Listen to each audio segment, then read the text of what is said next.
Hello. Hi, Jody. We are with Julie Conway. Everyone, look, this is her studio. She is living and working in Seattle. I am so thrilled that she has invited us into her studio and can take a little time and take us on her climate crisis journey and how she has turned some of her emotions into beautiful glass sculptures. And let me tell you, she is a game changer when it comes to the technology of being able to work in glass, and particularly with recycled glass. So as we get started, you guys, I hope you can pay attention to what she's been able to do and join her and us as we keep on keeping on talking about the climate crisis and what we can do, especially with surrounding ourselves with things that are recycled to help the economy. Julie, thank you Hello. so much for having us over. How has your climate crisis journey been? Like what did that moment look like when you knew that you had to work with what we got and like you had to talk Oh, about it? for me, I don't look at like climate crisis journey. I look at lifestyle, and it has been since I was a kid. So how do you step lightly on this earth? It starts there. You don't need a crisis. You don't need everybody to just run the alarm bells. You just need to be smart. And I don't think our current living society, the norms and whatever, takes that into consideration. Um, but is how do you consume, starting from you? What do you do on a daily basis? It can be very small things added up every single day. And it's, many, many years back, how I lived in school, recycled stuff, how you can reclaim. I was a big Goodwill shopper in high school, buying, used clothes before it was even popular. You know what I mean? Like Yeah. that was kind of like a thing I could do, right? Things that were already good. I was a massive dumpster diver. I have a $20,000 or more probably armoire out of the garbage that I got in Santa Fe. You know what I mean? Like there are gems in the garbage all the time. People are throwing away amazing things, discarding life. And I think it is really about your daily lifestyle. It's not just like, oh, I'm going to make art and now how can I be recycled and how can I be green? No, no. It is a lifestyle choice first. And I think few things started when I was in my 20s. I lived in New Mexico, is actually where I started glass making, but I already studied art and metal, and I did study art in France. And I had been to Murano glass making places over as a student when I was a student in Europe in my college days. But it's funny, I hadn't even turned on the glass making yet. I was like all into metal and art and art Oh, history. And so I was watching glass makers, but like, ooh, this is neat. But I didn't even like have that in my field quite yet. right. And to New Mexico, and my ex and I, we bought a property, and we wanted to build a house, and so we laid on our land for 5 nights and talked to all the trees and laid out where we would put our property so we would not cut down as many trees. And these were pinon trees, and they take a long time to grow in New Mexico. And then when we had the tree guy come, you can have a tree excavate, take it out. But we paid extra. We had them ball all the trees. We donated them to the schools, and we laid out our property that the sun, because we were using alternative green building techniques. So we had rostra block, which is recycled styrofoam and concrete. We had a solar powered radiant floor with a heater that the hot water was solar powered. And we had a wood stove that was a built-in chimney that was the eco stove. And we did a lot of things. And then passive solar in New Mexico is a huge gain. And we also had a gray water system where all of our sinks in our house, and our bathtub fed of floral beds that we had food and plants in our house. Wow. Wow. Yeah, I'm loving how you're asking people to have their own existential conversation, and just to be able to hear everything that you've done is quite inspirational. Yes, yes. And so we were mostly off grid with that house, and it was pretty high end design too. That's what I love. Exactly. You don't need to be a hippie in a tent or a hut of mud to be green. And that's the turnoff. Like, I don't want to be filthy and dirty. I want to be nice. I want to be in a good looking house. I want to feel good in my house. And so how can we instigate these systems? And then the very similar timing as we were building this house, I got asked to come from this jewelry metal studio to come help these guys in glass. And I didn't know anything about glass, but I walked in and the material blew my mind. I was like, oh, so Oh it my was just God. What kind of something. year, what year are we talking about when this? 1996. Nice. Oh, Nice. just a few years back. Just a few years. Yeah. Yeah.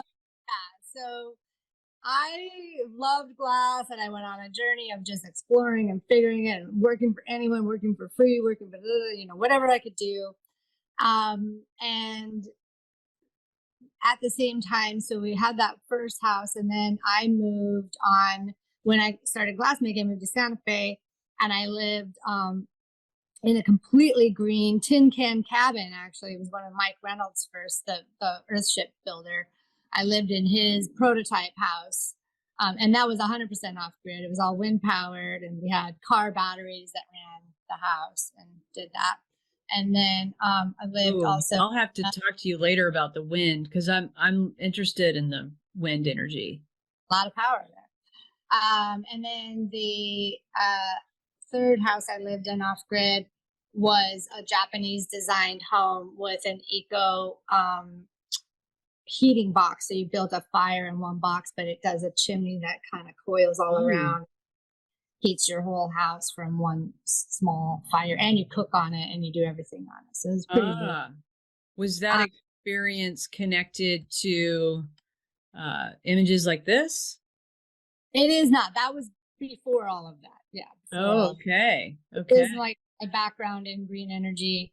And as I designed more in glass and started working in glass, I was invited to work in Italy, in Murano. It was 2002, I believe, and I worked over there at the Abbatesanetti school, and I worked there several years in a row, back and forth. And one of the most tragic things that did happen while I was there was the watching of the furnaces going out. You have the image still up. Are we still talking about this image? Because we're a bit far from that. But the sadness of being on the dock. Yeah. My friends, where they had their family furnace of over 500,000 years. So yeah, these photos are way down the line. Way down the line. Yeah.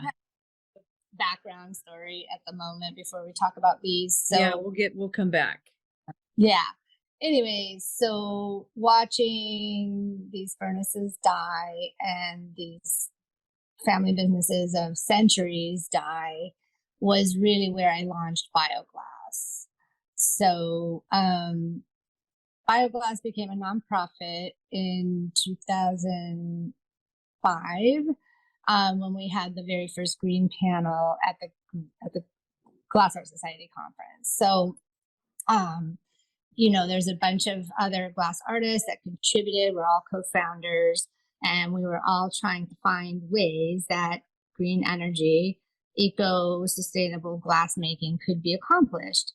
And I'm telling you, it's not easy time.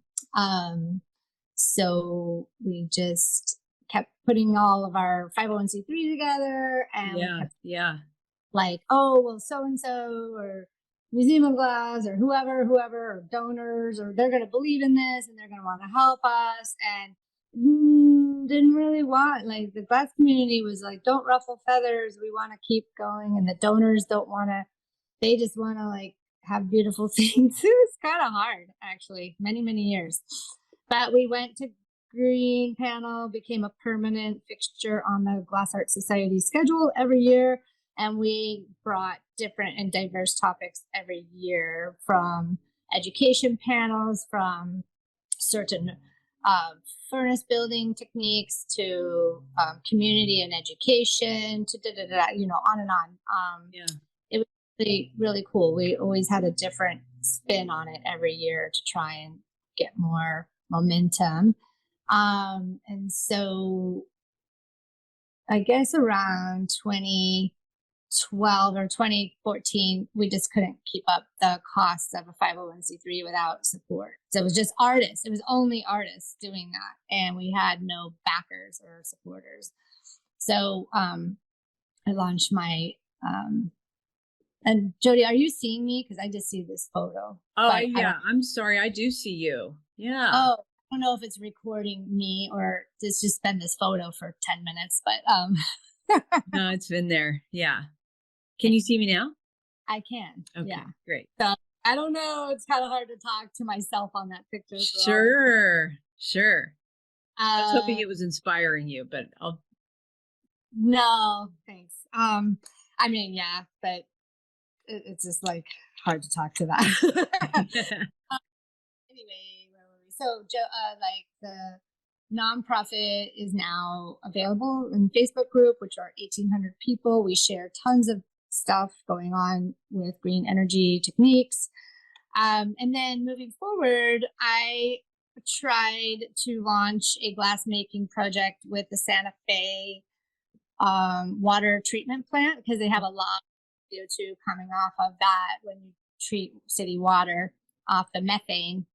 Sorry, not CO2, methane fuel that we could use and burn before it becomes CO2. So, because it's getting burned off anyway. And so we were like, why don't we stick a glass furnace over this thing? And then all the methane could, while you're burning it, we could heat things, right? And there was a wonderful colleagues down in North Carolina with the Energy Exchange, and they were doing that off of a methane digester off the city dump. And so I tried to model that whole system there in Santa Fe, and it was going along. But then the city came in and they were really mad that we were going to get free fuel, and they wanted all this stuff. And so that didn't ever happen. Free fuel. So then politics got involved.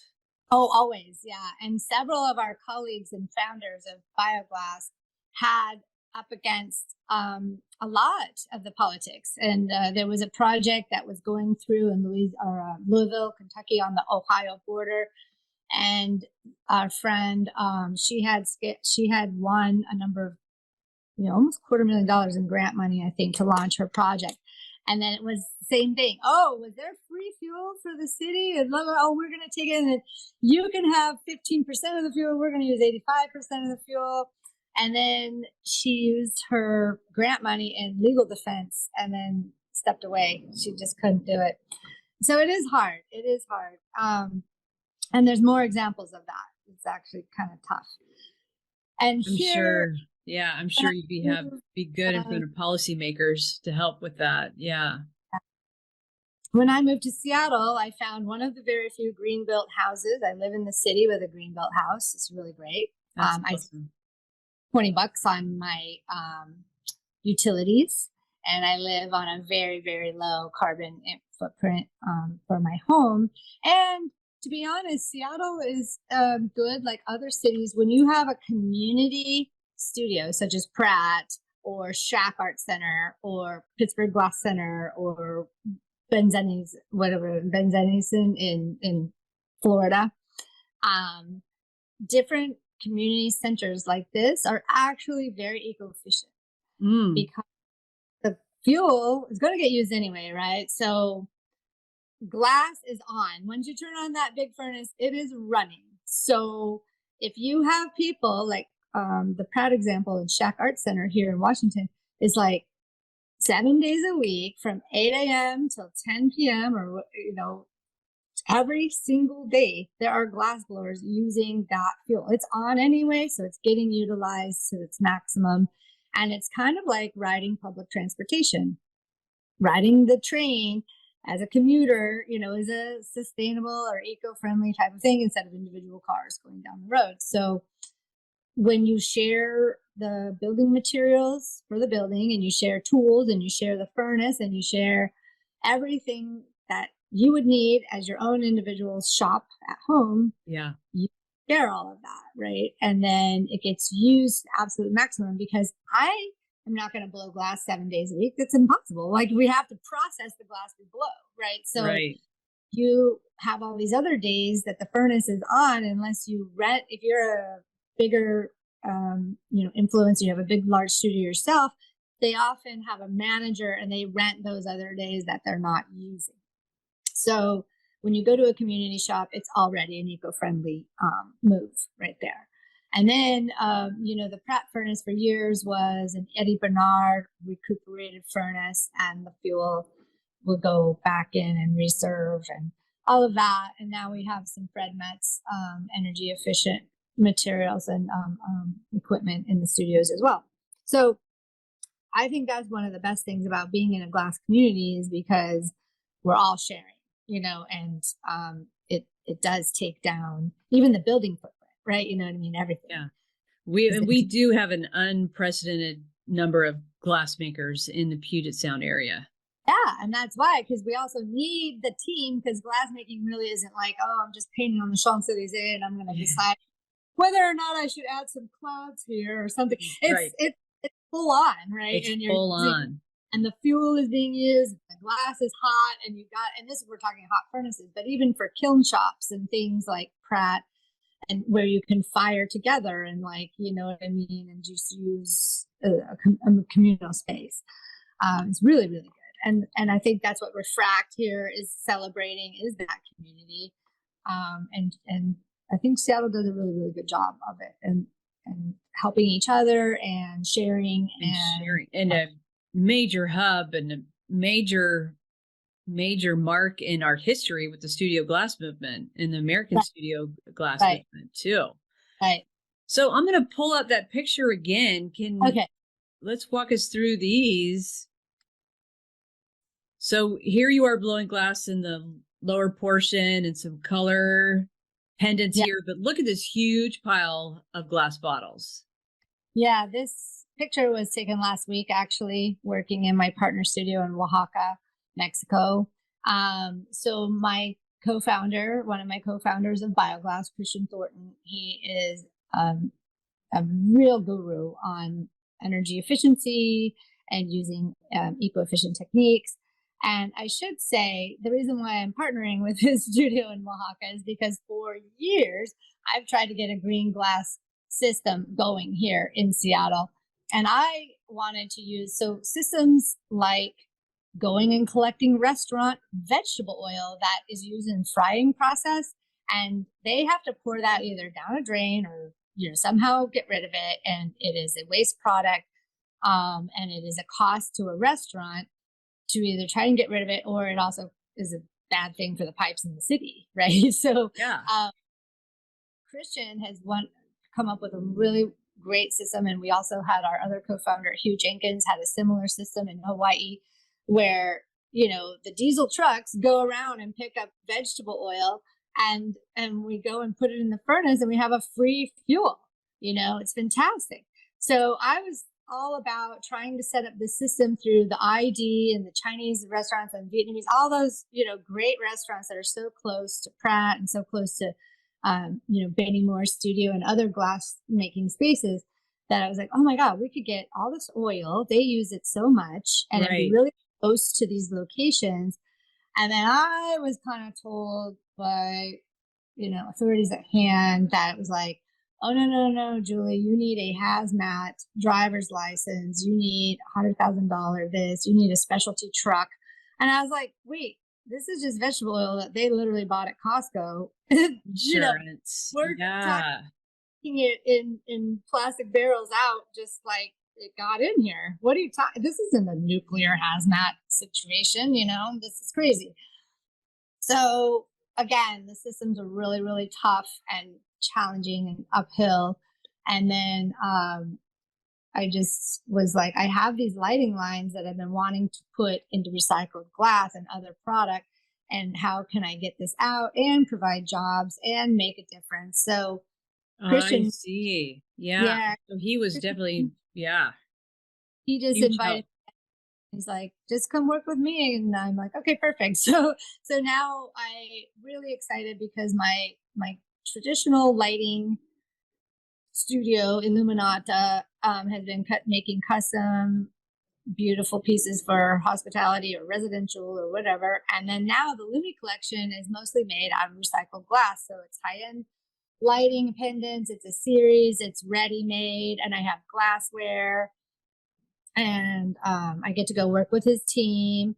Yeah, and this pendant is called the Bola pendant, and the shape is all about the old buoys, the fishing buoys from all the countries, you know, definitely Russia, Japan, Italy, Venezuela. Everybody had these big glass floating buoys in the sea that would hold up the fishing nets, and they Yeah. could bob around, and they would never degenerate. And they also they don't leave a toxic residue in the ocean.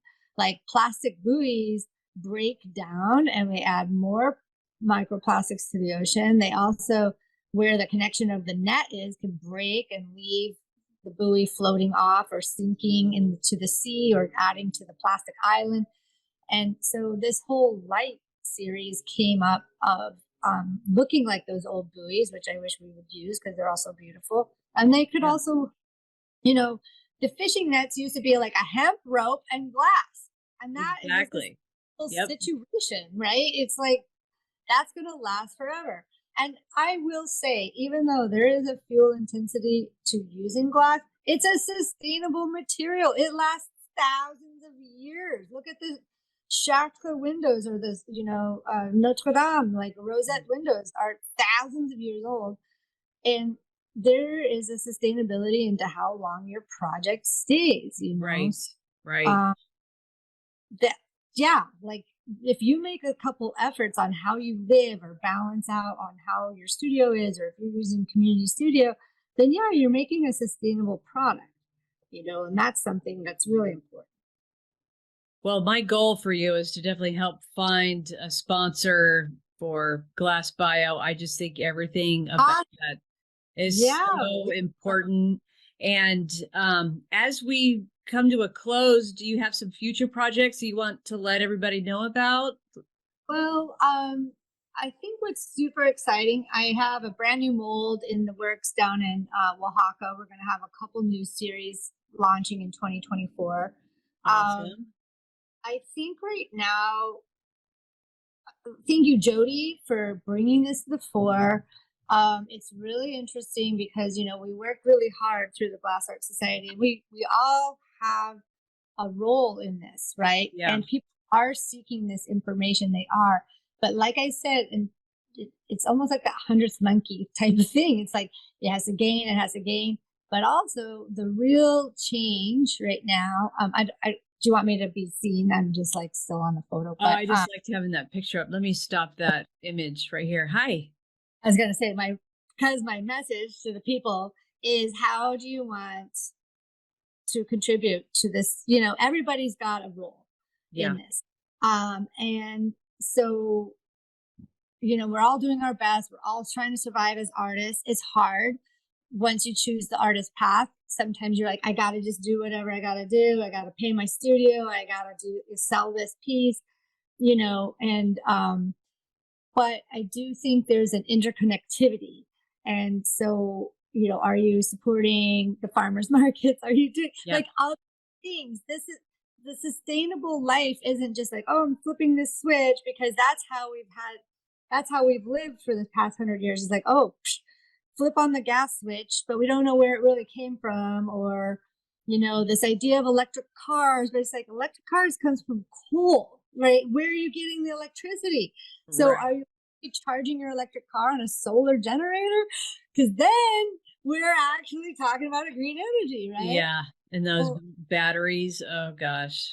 Yes, batteries. And then, but the whole thing also is like, we aren't even set up as a society because they don't want it to be set up, right? No, There's our not infrastructure. made if you Yeah. let people get cycles and systems that sustain themselves, and they can't dime and nickel every little charge, and they can't do this. So that's really the hard part, is you have to come up with creative ways and bond together with others. And I think that's some of the main things. So I really appreciate this opportunity to highlight that. And you got to be bold, and you got to get out of your own system, because it's not going to be made for you. That's for sure. That's for Right. Yeah, you have to be curious enough to come out and sure. look for it. Yeah, and just to add, like, I did live in those houses off the grid, and I live in this current green built home, and I drove my car on a hydrogen generator for 5 years. Like, that's, you got to just find the opportunities. And I support local farmers, and I want systems that are supporting me, whether or not it's part of my art, right? That's my Right. life. That's a lifestyle. That's a beautiful message. Yeah. You're Yeah. right. Yeah. Thanks for being such an inspiration and sharing your voice with us, because it matters. And Yeah. your Did you? creativity is gorgeous. Oh, thanks. We'll get all of your beautiful efforts and interviews and refract. We'll get this link put up for you too, bioglass.org. People can follow and keep it there. I always want to archive every kind of thing in the glass history, like what's been done. We even have a world map of where people are doing eco-efficiency furnaces and stuff like that. Oh, awesome. And I'll make sure everybody's got your information so they can reach out to you or reach out to me to get a hold of you for sure. Yeah.